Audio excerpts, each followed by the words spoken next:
Welcome to Coruzant Technologies, home of the Digital Executive Podcast. Welcome to the Digital Executive. Today's guest is Ken Rutkowski.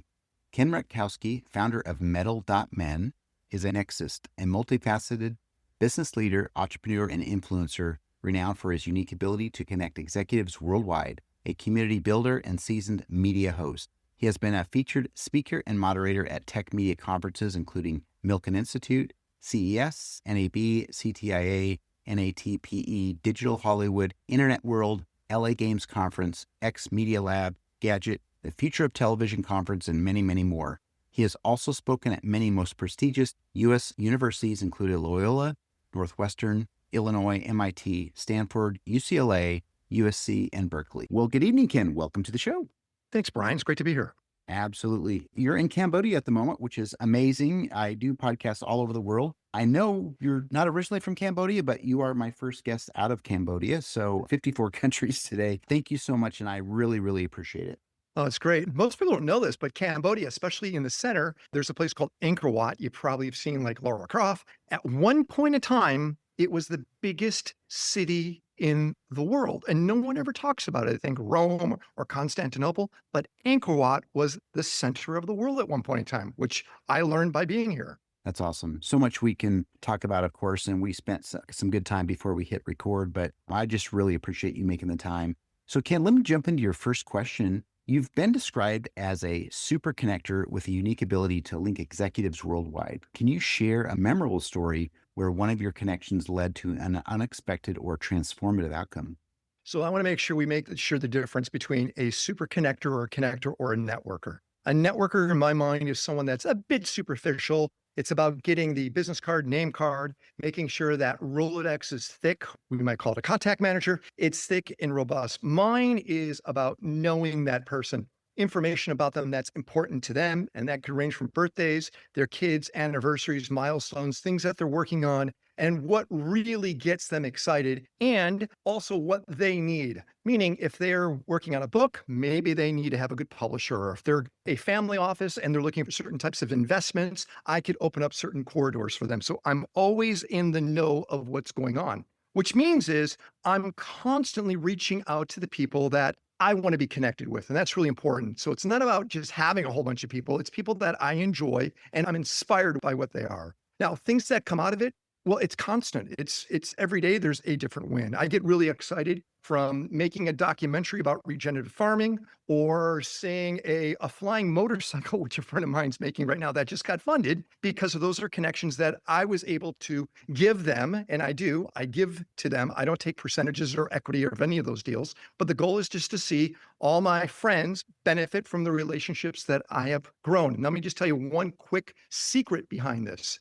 I use a contact management system, and it's readily available, called Cloze, Cloze. And the one thing about Cloze is it asks me tons of questions about individuals. And one thing is their birthday. So every day, a huge list of people's birthdays pop up in my Cloze application. And I tell it, hey, let's craft an email unique to them, wishing them happy birthday. So every day I might send out 20 to 50 happy birthdays. And I would say of those, 10 to 20% of those turn into opportunities just by wishing somebody happy birthday. That's amazing. I've done that for years for, staff and folks that are in my close circle. The birthday thing is such a big touch point for relating to humans. So I appreciate you sharing that, but I'll have to check out the Cloze CRM for sure. The one thing I'm going to highlight here is you basically differentiated the networker versus the connector. And to me, in my mind, Rolodex versus a Franklin planner for people. And I just love that. I really do. Yeah, we're old school. Yeah, we are. Ken, Metal International has grown into a significant community for leaders in media, entertainment, technology, and the arts. What inspired you to create this platform, and how has its mission evolved over time? So in 2002, I moved to Los Angeles. I had a few exits. I was one of the guys that created Google Voice, which was one of my companies. I was also with Mark Cuban at broadcast.com. I created the podcast and actually sold that technology to Microsoft. Most people think it was Adam. I forget Adam's name, but I actually was the very first podcaster in the 90s. So when I moved to Los Angeles, something that I was slapped with is something called $30,000 millionaires. And they're people that pretend to have all these assets, these relationships, and you find out they're imposters and they're parasites. So when I was in Los Angeles, not being from Los Angeles, being a Midwestern guy, I said, hey, I got to find a way to bring heart centered, authentic people together. So I created Metal as kind of like this resource to bring quality people together. And I realized that when you become an epicenter of opportunity, you theoretically have to really craft the message at a regular structure. So every Saturday, and by the way, I focused on men. It's not because I don't like women. I love women. Women do really well in communication, men don't. So I focused on a men's group, which was really a challenge initially. But then all of a sudden, the wives and girlfriends realized, wait a second, this is a place for my man to be in a safe area. Other women won't hit on him. And every Saturday, I would get 300 to 500 men together every single Saturday until COVID. And I want you to think about TED for Men. That's what I basically created. And Metal is now it's a virtual community. I do it online. It's Metal.Men. I think I'm the only one who has .men. And what it is it's literally a community of thousands of men that range from all of those different areas. You said media, entertainment, technology, the arts, and leaders that come together and help each other out. I always say it's about the we, not the I. And that's kind of what I do anywhere in the world. I'm always doing these Metal events. Every Saturday, I bring 3 incredible speakers from, let's say, a Tim Ferriss to a Dave Asprey to a James Altucher. They come and speak to the community, and we learn from them of what's next and how to utilize it to help us live longer, be happier, and actually change the planet.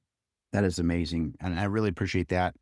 Focusing on making the world a better place through your channel, which is Metal.Men. And I know, as you mentioned, it's not just about the men, but there are some things that men could do better. And I think you're doing the right thing, building that tribe. And again, making men, they're more respectable, especially in the nowadays in the women community. We want to make sure that we are obviously allying with the women there. But I really like what you're doing here with this. I just like making the world a better place. And that's what we do here on the podcast. Ken, as a futurist, you've been ahead of many technological trends. Looking ahead, what emerging technologies or societal shifts do you believe will significantly impact the way we connect and do business? Okay, so quickly want to just kind of correct something. I don't call myself a futurist. I call myself a nextus, which I trademarked that. And let me explain the difference. A futurist kind of pontificates on what's going to happen 20, 30, 50 years in the future. And let's face it, they may not even be in that type of career position when those predictions either do or don't come true. A nexus is somebody that looks at 6 months to a year in the future. So I'm really held accountable to what I see is going to happen. So my goal is to make sure I have all these input modes. So I do a daily newsletter. It goes out to about 25,000 people every single day. I have to research what's going on. I talk to tons of people in different governments. I'm very connected to a lot of governments around the world. And then, of course, many of my Metal members, per se, are leaders in the industry. So I'm using all those data points to kind of see what's next, where the opportunities are, or what to avoid. And that's the big one, I actually think, is what to avoid, because people might say, hey, I should throw all my money into Ethereum. But wait a second, is there something out that's better than Ethereum? Or I'm going to do Solana. No, wait a second, there's something better. Through what I learn is from blockchain, Web3, whatever it is, I'm able to at least understand the 6 month to 1 year horizon as opposed to something that's 20 years out. That's awesome. Thank you. And thank you for clarifying that you're a nexus, not a futurist. And I think that does make sense. It's more relative, looking at the next 6 to 12 months, but you're leveraging data points from a large circle of connections, whether it's local or international leaders. And I just think that's awesome. So thank you again for the clarification. And Ken, last question of the day. Hosting Business Rockstars allowed you to interview over 20,000 entrepreneurs. What common traits or mindsets did you observe among the most successful individuals you've spoken with? Oh, this is easy. And I love this question, actually. So I saw 5 specific traits when it came to the most successful people. They all had this consistency amongst all of them. And I'll give you the 5 traits. And they're fascinating. The first one is they all practice some type of health. And what I mean by that is it could be from the way they ate to the way they exercise. They may have done breathing or meditation, but some type of health. Number 2, they all practice morning and evening routines, meaning they may have woken up and they've done meditation. At night, they may have done a to-do list or a gratitude list. But all of them had morning and evening routines. So first is health, next is routine. The next one was they were all able to push off gratification. I don't need this today. I could wait till later on so I could focus on whatever that is. Think about all the credit card debt that happens today is because it's instantaneous gratification. They were able to push off gratification. Number four is they all were able to educate over entertain themselves. So instead of binge watching something on Netflix, they would watch a documentary. Instead of playing video games, they would read a book. So they were educating over entertaining themselves. And the last, and it's the most important one, and actually interviewing Elon Musk 3 times, Elon said this one, my second interview. And I asked, Elon, so are you different? And Elon said, and this goes to all of these successful people, Elon said, no, I'm uncommon. Uncommon. That's a fascinating position, meaning he doesn't settle for what is common. And common is the vices that are around us, the things that make us lethargic and slow, the things that control us. Being uncommon, it doesn't necessarily elevate, it just means you do not go for what the usual wants.